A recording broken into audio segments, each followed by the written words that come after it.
La salle du notaire était froide, silencieuse. L'air sentait le vieux papier et le parfum cher de ma cousine, Caroline. À côté d'elle, son frère Guillaume tapotait du doigt sur la table en acajou, impatient. Moi, Étienne, j'étais assis en face d'eux, le cœur serré. Nous étions là pour la lecture du testament de notre grand-père, Léopold. Monsieur Roland, le notaire, a ajusté ses lunettes et a commencé à lire d'une voix monotone. La salle du notaire, le rire méprisant de Guillaume, ma boîte à musique comme seul héritage. Ce n'est que le début de mon calvaire. Inscrevasseux et dèche ce like pour découvrir ma revanche. Pour Guillaume, la villa au bord de la mer et un portefeuille d'actions valant des millions. Un sourire arrogant s'est dessiné sur son visage. Pour Caroline, l'appartement à Paris, près des Champs-Élysées, et une somme d'argent si grande que j'ai arrêté d'écouter les zéros. Elle a jeté un regard triomphant à son frère. Ils avaient gagné le gros lot, comme dans une de ces novellas que ma mère regardait. Ils n'avaient jamais vraiment aimé notre grand-père, mais ils aimaient son argent. Puis, le notaire est arrivé à mon nom. Pour mon petit-fils Étienne, qui a toujours apprécié les choses simples de la vie, je lègue mon objet le plus précieux, ma vieille boîte à musique. Un silence a rempli la pièce. Je n'ai pas compris tout de suite. Une boîte à musique? C'est tout? Le son qui a brisé le silence était le rire de Guillaume. Un rire fort, méchant, qui venait du fond de la gorge. Caroline l'a rejoint, se cachant à peine derrière sa main manucurée. « Une boîte à musique !» a ricané Guillaume. « Grand-père avait vraiment de l'humour. Toi, tu as les souvenirs, nous, on a l'argent. C'est juste, non ?» Il riait si fort que M. Roland a dû se racler la gorge pour les faire taire.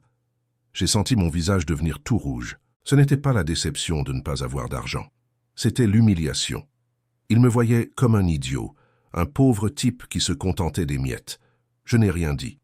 J'ai juste hoché la tête quand le notaire m'a demandé si j'acceptais le legs. M. Roland m'a tendu une boîte en bois sombre couverte de poussière. Elle était banale, sans aucune décoration. Elle avait l'air d'un objet qu'on trouve pour quelques euros dans un vide-grenier. Je l'ai prise. Son poids semblait ridicule comparé aux millions que mes cousins venaient d'empocher. En sortant du bureau, je les ai entendus chuchoter et rire de nouveau. « Le pauvre Étienne et son trésor », a dit Caroline. Je suis sorti dans la rue, serrant la boîte contre moi. La colère montait en moi, une vague chaude et amère. Ils allaient regretter d'avoir ri. Je ne savais pas encore comment, mais ils le regretteraient. De retour dans mon petit appartement, le silence était assourdissant. La boîte à musique était posée sur ma table de cuisine, un objet sombre et muet au milieu de ma vie simple. La colère que j'avais ressentie chez le notaire s'était transformée en une tristesse lourde. Mon grand-père, Léopold, m'avait-il vraiment si peu estimé? Un souvenir, une mélodie, voilà ce que valait mon affection pour lui, pendant que Caroline et Guillaume planifiaient déjà comment dépenser leurs millions. Machinalement, j'ai pris la boîte pour la nettoyer. Elle était recouverte de la poussière des années. En passant un chiffon sur le couvercle, j'ai senti une petite aspérité, un morceau de bois qui n'était pas parfaitement lisse. Curieux, j'ai examiné l'endroit de plus près. Ce n'était pas un défaut. C'était un minuscule bouton dissimulé dans les veines du bois. Mon cœur s'est mis à battre un peu plus vite. J'ai appuyé dessus. Un petit clic, presque inaudible, s'est fait entendre, et le fond de la boîte s'est légèrement soulevé. Un double fond. À l'intérieur, pas de bijoux, pas de liasse de billets. Juste une petite clé en laiton, un peu ternie, et un papier jauni plié en 4. Je l'ai déplié.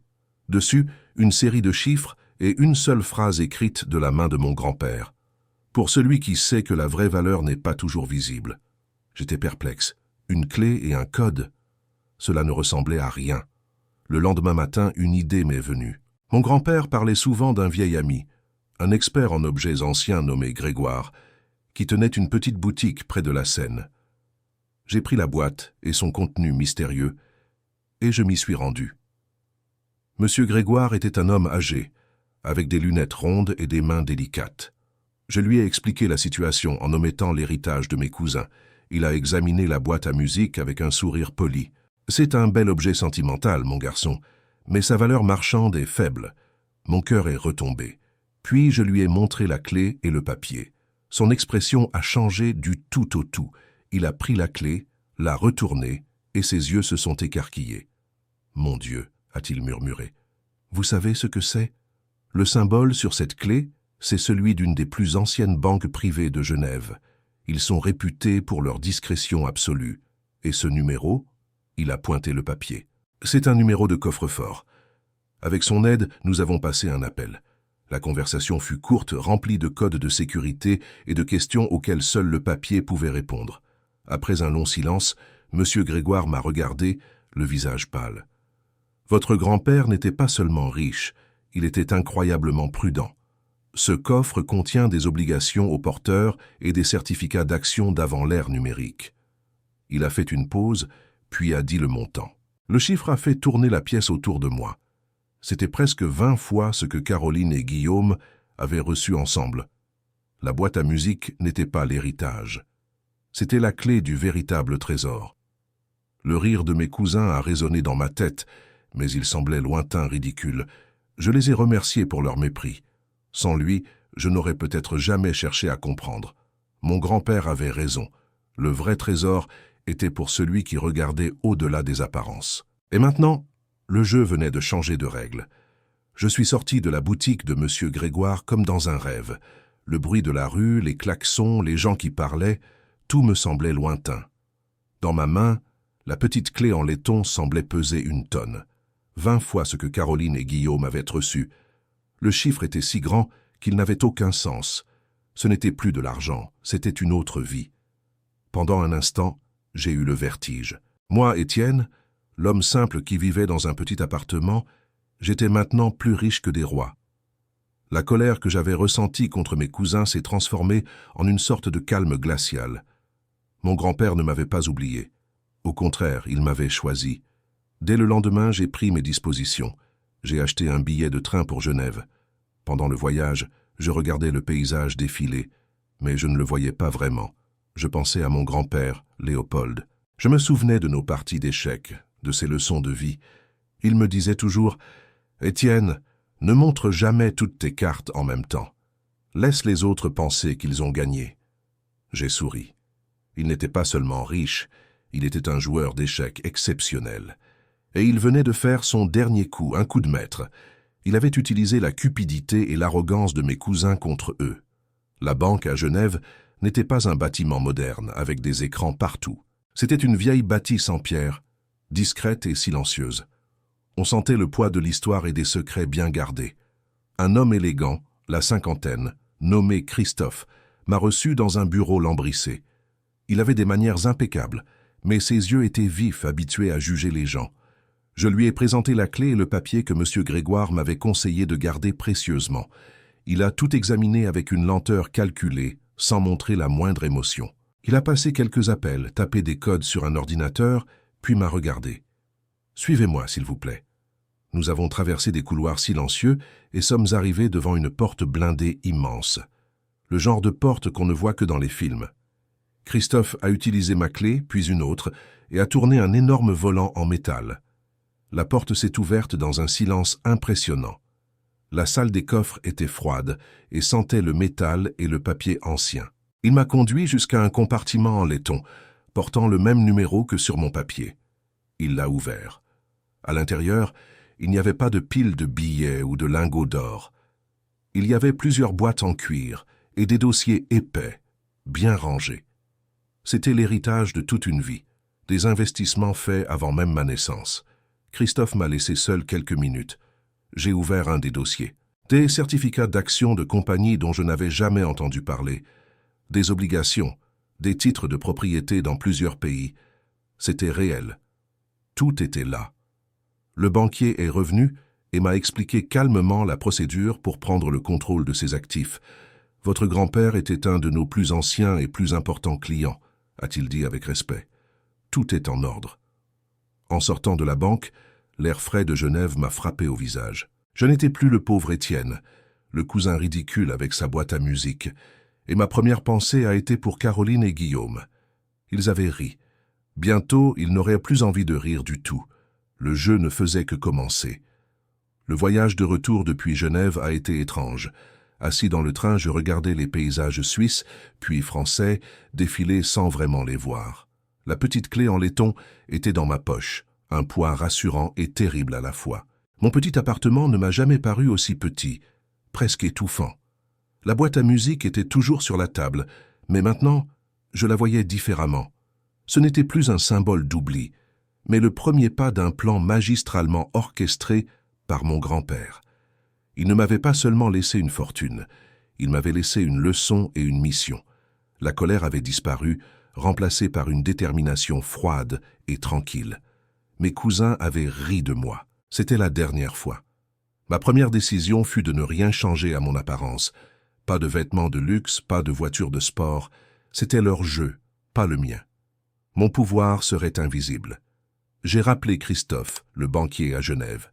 Je lui ai expliqué que j'avais besoin du meilleur conseiller financier de France, quelqu'un de discret, d'efficace, et qui comprenait les dynamiques familiales complexes.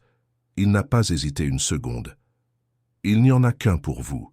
Il s'appelle Jacques. C'est un stratège, pas seulement un gestionnaire. Je vous arrange un rendez-vous.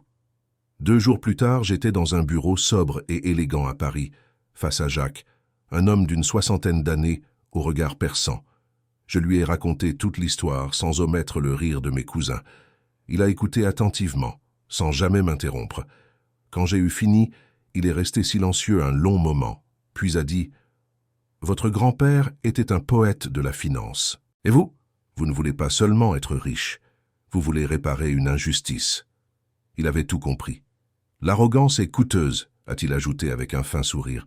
« Vos cousins vont bientôt l'apprendre. » Notre plan a pris forme rapidement. La première étape était de rester un fantôme. Jacques a créé une série de sociétés écrans, des structures complexes basées dans différents pays, rendant impossible de remonter jusqu'à moi. Pendant ce temps, mes cousins flambaient. Guillaume, en particulier, se vantait partout de ses nouveaux investissements. Il avait injecté une grande partie de son héritage dans une jeune entreprise de technologie qu'il comptait diriger. Il voulait être le nouveau génie des affaires. Caroline, elle, organisait des fêtes somptueuses dans son nouvel appartement parisien, invitant toute la presse people. Ils étaient bruyants, visibles, prévisibles. Jacques a trouvé l'information que nous attendions. L'entreprise de technologie de Guillaume avait besoin d'un autre tour de financement pour survivre. Guillaume était trop confiant. Il pensait que personne ne s'opposerait à lui. C'était notre porte d'entrée. En moins d'1 semaine, en utilisant une de mes sociétés anonymes, Jacques a racheté discrètement la majorité des parts de l'entreprise, bien au-dessus du prix du marché. L'opération était invisible, silencieuse. Du jour au lendemain, sans même le savoir, Guillaume ne travaillait plus pour lui. Il travaillait pour moi. Le jeu d'échecs avait commencé, et je venais d'avancer mon premier pion. Il ne me restait plus qu'à attendre le bon moment pour lui dire « échec ». Les semaines qui ont suivi ont été un étrange ballet de silence et de stratégie. Pour le monde, et surtout pour mes cousins, j'étais toujours Étienne, le parent pauvre avec sa babiole sans valeur. Je gardais mon petit appartement, mes vieilles habitudes. Pendant ce temps, dans l'ombre, Jacques et moi déplacions des pions sur un échiquier financier dont Caroline et Guillaume ne soupçonnaient même pas l'existence. Ils étaient trop occupés à briller. Guillaume donnait des interviews, se présentant comme le futur géant de la technologie. Caroline était dans tous les magazines, photographiée dans les soirées les plus chères, son appartement des Champs-Élysées en toile de fond. Ils construisaient leur château de cartes sur un sol que je contrôlais désormais. Le moment est arrivé un mardi matin pluvieux. Jacques avait convoqué un conseil d'administration extraordinaire dans l'entreprise de Guillaume. Officiellement, c'était pour que le nouvel investisseur majoritaire se présente enfin. J'ai vu Guillaume arriver par la fenêtre du bureau que Jacques m'avait prêté, de l'autre côté de la rue. Il marchait d'un pas rapide et arrogant, protégé de la pluie par un chauffeur tenant un grand parapluie. Il pensait entrer en roi dans son royaume, sans savoir que le roi, c'était moi. Je me suis connecté à la visioconférence, la caméra éteinte pour l'instant, et j'ai attendu. Jacques a mené le début de la réunion avec une politesse glaciale. Il a présenté les chiffres, les nouvelles directives, chaque mot enlevant un peu plus de pouvoir à mon cousin. Le visage de Guillaume passait de l'assurance à l'inquiétude, puis à la colère. Mais qui prend ces décisions? A-t-il fini par exploser? Je veux parler au propriétaire. C'est mon entreprise. Jacques a eu un léger sourire. Bien sûr, monsieur désire se joindre à nous maintenant. Il a fait un signe vers l'écran.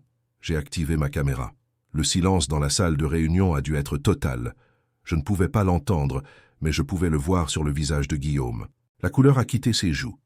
Ses yeux se sont écarquillés, fixant mon image projetée sur le grand écran. J'étais simplement assis à un bureau, dans une chemise normale. À côté de moi, bien visible, j'avais posé la vieille boîte à musique. Je n'ai rien dit pendant un long moment, le laissant comprendre. Son rire moqueur résonnait dans ma mémoire. « Bonjour, Guillaume », ai-je finalement dit d'une voix calme. « Tu voulais rencontrer le propriétaire? C'est moi. » Guillaume et Caroline ont reçu des millions, moi, une boîte à musique. Comment réagiriez-vous à une telle humiliation? Partagez votre avis et dites-moi ce que vous feriez à ma place. L'humiliation sur son visage était plus satisfaisante que tous les millions de la banque. Il a bégayé, cherchant ses mots, mais il n'y en avait aucun. Il était piégé. J'étais le souvenir, et j'étais aussi l'argent. J'étais tout. « Tu es viré, Guillaume », ai-je ajouté simplement avant de couper la communication. Le premier pion était tombé. Plus tard dans la journée, Jacques m'a appelé. L'opération s'est déroulée parfaitement. Il a quitté les lieux en faisant un scandale. Et maintenant, pour votre cousine? J'ai regardé par la fenêtre. La pluie avait cessé. Pour Caroline, ai-je répondu, nous allons lui enlever ce qu'elle aime le plus, son public. Le jeu était loin d'être terminé. La chute de Guillaume n'était que le début. C'était une satisfaction froide, calculée, mais incomplète. L'autre moitié de mon humiliation, le rire de Caroline, résonnait encore dans ma tête. Elle était différente de son frère. Guillaume voulait le pouvoir, l'argent pour construire un empire. Caroline, elle, voulait la gloire. Elle voulait être admirée, photographiée, enviée. Son appartement près des Champs-Élysées n'était pas une maison, c'était une scène de théâtre. Et son public était tout pour elle. Comme l'avait dit Jacques, c'est là qu'il fallait frapper. Notre plan pour elle était plus subtil, plus cruel. Jacques a utilisé ses contacts pour en savoir plus sur sa nouvelle vie. Comme prévu, elle dépensait sans compter. Elle avait engagé une célèbre décoratrice d'intérieur, commandé des robes hors de prix et, surtout, elle essayait désespérément d'entrer dans le cercle très fermé d'une fondation d'art moderne. Pour y parvenir, elle avait promis un don énorme lors de leur gala annuel, une soirée où tout le Paris qui compte serait présent. Elle comptait sur l'argent de l'héritage qui n'était pas encore totalement débloqué. Elle vivait à crédit sur son futur. C'était sa faiblesse. Quelques jours avant le gala, Jacques a fait une manœuvre financière discrète. Grâce à une de mes sociétés, nous avons racheté la dette que Caroline avait contractée auprès d'une petite banque privée. Puis, nous avons fait en sorte de créer des blocages administratifs sur le versement de son héritage. Légalement, tout était en ordre, mais cela prendrait des semaines, voire des mois à régler. Le soir du gala, Caroline n'aurait pas l'argent qu'elle avait promis. Elle l'ignorait totalement, trop occupée à choisir sa robe et à répéter son discours. Je n'ai pas assisté à la soirée. Je n'avais pas besoin de voir ça de mes propres yeux. Jacques avait engagé une photographe, une femme d'âge mûr nommée Edith, qui travaillait pour les plus grands magazines. Elle devait simplement capturer le moment. Et le moment est arrivé. Au milieu de la soirée, le président de la fondation a invité Caroline sur scène pour officialiser son don généreux. Elle s'est levée, souriante, savourant les applaudissements. Mais quand le moment du virement est arrivé, ses cartes ont été refusées, l'une après l'autre. Un silence gêné s'est installé dans la salle. Le président, embarrassé, a tenté de sauver les apparences, mais il était trop tard. Quelqu'un a chuchoté le mot fraude. Un autre a parlé de escroquerie. Les murmures sont devenus un bruit de fond hostile. Edith a pris une photo. Le visage de Caroline, décomposé par la panique et l'humiliation, son masque de perfection sociale brisé en 1000 morceaux. Elle a fui la scène sous les regards méprisants de ceux qu'elle voulait tant impressionner. Son public l'avait abandonnée. Le lendemain matin, la photo était partout. Ce n'était plus la riche héritière, mais l'imposteuse du gala. J'ai regardé la photo, le visage de ma cousine noyé dans la honte. Le deuxième pion était tombé. Maintenant, il ne restait plus qu'à attendre leur réaction. La partie d'échecs n'était pas encore terminée. Ils allaient sûrement tenter un coup désespéré. Le silence qui a suivi la chute de Caroline a duré presque une semaine. Un silence lourd, plein de non-dits, comme le calme étrange qui précède un orage. Je savais qu'ils n'allaient pas rester sans rien faire. Humiliés, ruinés dans leurs projets, ils étaient comme des animaux blessés, imprévisibles et dangereux. Jacques m'appelait tous les jours. « Restez prudent, Étienne. La bête blessée est la plus féroce. Ils vont chercher votre point faible. » Mais quel était mon point faible? Mon petit appartement, Ma vie simple, c'était justement ma force. Je n'avais rien à perdre qu'ils puissent me prendre. La sonnette a retenti un soir, alors que je préparais un repas simple. C'était un son agressif, insistant. En regardant par le Judas, je les ai vus, Guillaume et Caroline.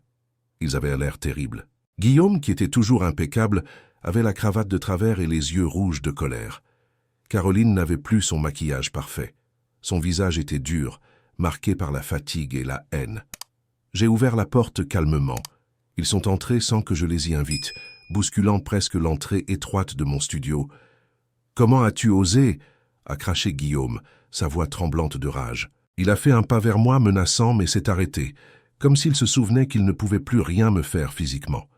Caroline, elle, me dévisageait avec un mépris glacial. « Cette petite comédie est terminée, Étienne. Tu crois que tu as gagné ? Tu n'es qu'un petit rat qui a trouvé un morceau de fromage. » J'ai fermé la porte et je me suis appuyé contre, les bras croisés. Je les ai laissés parler, vider leur venin. Ils m'ont accusé de tout. D'avoir volé, d'avoir triché, d'avoir manipulé notre grand-père. Leurs insultes ne me touchaient plus. Leur rire m'avait blessé, mais leur haine me laissait indifférent. C'était la confirmation que j'avais touché juste. Quand ils ont manqué de souffle, j'ai parlé, ma voix posée contrastant avec leur fureur. « Vous avez fini ?» Guillaume a serré les poings. « Non, ça ne fait que commencer. Nous allons contester le testament. Nous allons prouver que grand-père n'avait plus toute sa tête et que tu l'as influencé pour tout récupérer. Tu vas finir sans rien, Étienne. Absolument rien. » Caroline a ajouté avec un sourire mauvais. « Nous avons engagé le meilleur avocat de Paris, un homme qui s'appelle François. Il va te détruire. Il va prouver que cette boîte à musique n'est qu'une invention pour cacher ton vol. Tout le monde saura qui tu es vraiment. » Ils pensaient me faire peur avec leurs menaces de procès. Ils ne comprenaient pas. Mon grand-père avait pensé à tout. Il avait joué une partie d'échecs et il avait des coups d'avance. Il venait de tomber dans son dernier piège. « Faites ce que vous avez à faire », ai-je répondu simplement. « Maintenant, sortez de chez moi. » Surpris par mon calme, ils ont reculé et sont partis en me jetant un dernier regard plein de haine. Dès qu'ils ont franchi le seuil, j'ai verrouillé la porte et j'ai appelé Jacques. « Ils ont bougé », ai-je dit. « Ils attaquent le testament. C'est le moment de jouer notre dernière carte. » Le lendemain matin, Jacques est venu me chercher. Nous ne sommes pas allés dans un de mes bureaux, mais dans le cabinet d'un avocat. C'était un endroit impressionnant, au sommet d'un immeuble avec une vue sur toute la ville. Tout était en verre, en acier et en bois sombre. Cela sentait le succès, un monde à des années-lumière de mon petit studio. Notre avocat, un homme calme d'une 50aine d'années, nommé Alain, nous a accueillis. Il avait déjà reçu la plainte officielle. « C'est sérieux », a-t-il dit en posant les documents sur la table. « François est un requin. Il va tout faire pour prouver que votre grand-père n'était plus sain d'esprit et que vous l'avez manipulé. Il va demander des expertises médicales, interroger d'anciens employés, des voisins. » J'ai écouté sans rien dire. Pour la première fois depuis le début de cette histoire, une pointe d'inquiétude m'a touché. Et si ça marchait ? Si, d'une manière ou d'une autre, ils arrivaient à salir la mémoire de mon grand-père. Jacques a dû voir mon expression, car il a posé une main rassurante sur mon épaule. « Ne vous en faites pas, Étienne. Alain est ici pour la procédure, mais la vraie défense a été préparée il y a longtemps. » Il a sorti une petite tablette de sa mallette et l'a posée au centre de la table. « Votre grand-père connaissait ses autres petits-enfants mieux que personne. Il savait qu'ils ne laisseraient jamais tomber. Il savait qu'ils attaqueraient le testament. » Alain, l'avocat, a froncé les sourcils, curieux. Jacques a allumé la tablette. L'écran a affiché le visage de mon grand-père, Léopold. Il était assis dans son fauteuil préféré, dans son bureau. Il avait l'air un peu plus fatigué que dans mes souvenirs, mais ses yeux brillaient de la même intelligence vive. Il a regardé droit vers la caméra, comme s'il nous regardait, nous, à cet instant précis. Jacques a lancé la vidéo. « Bonjour », a commencé la voix de mon grand-père, claire et ferme. « Si vous regardez ceci, c'est que Guillaume et Caroline ont fait exactement ce que je craignais. Ils ont contesté mon testament, affirmant que je suis devenu fou. » Un petit sourire triste s'est dessiné sur ses lèvres. « Laissez-moi être très clair. Je suis parfaitement lucide, tellement lucide que j'ai anticipé leur cupidité et leur manque de respect.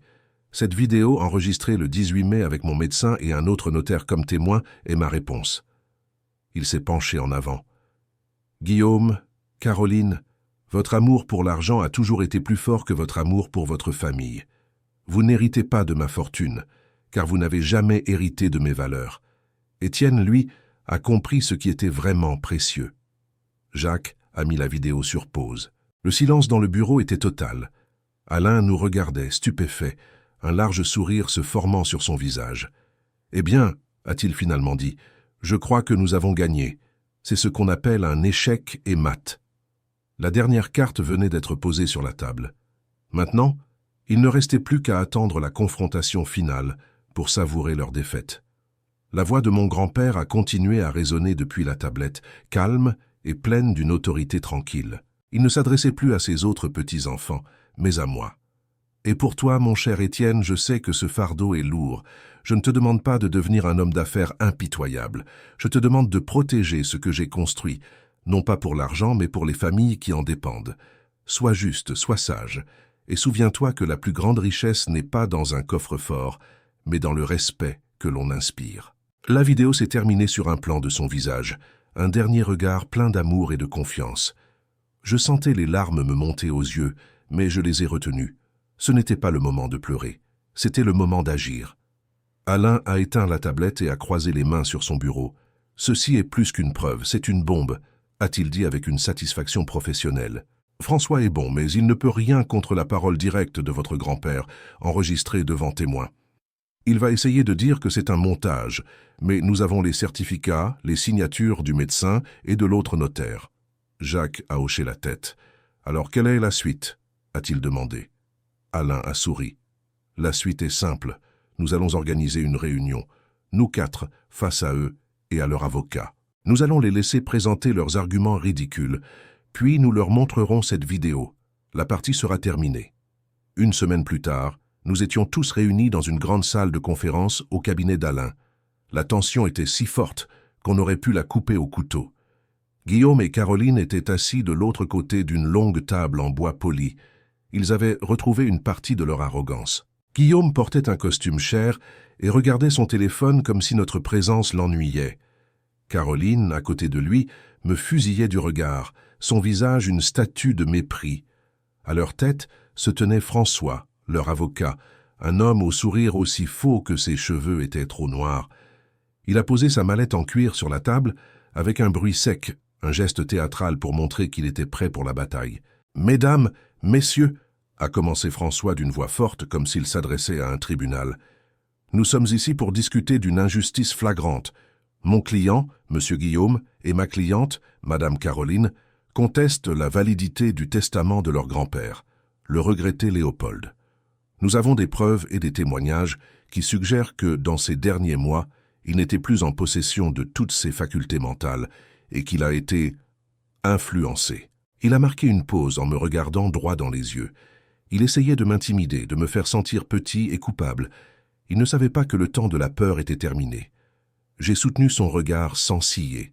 Mon calme semblait le déstabiliser un peu. Alain, mon avocat, a laissé un silence s'installer avant de prendre la parole.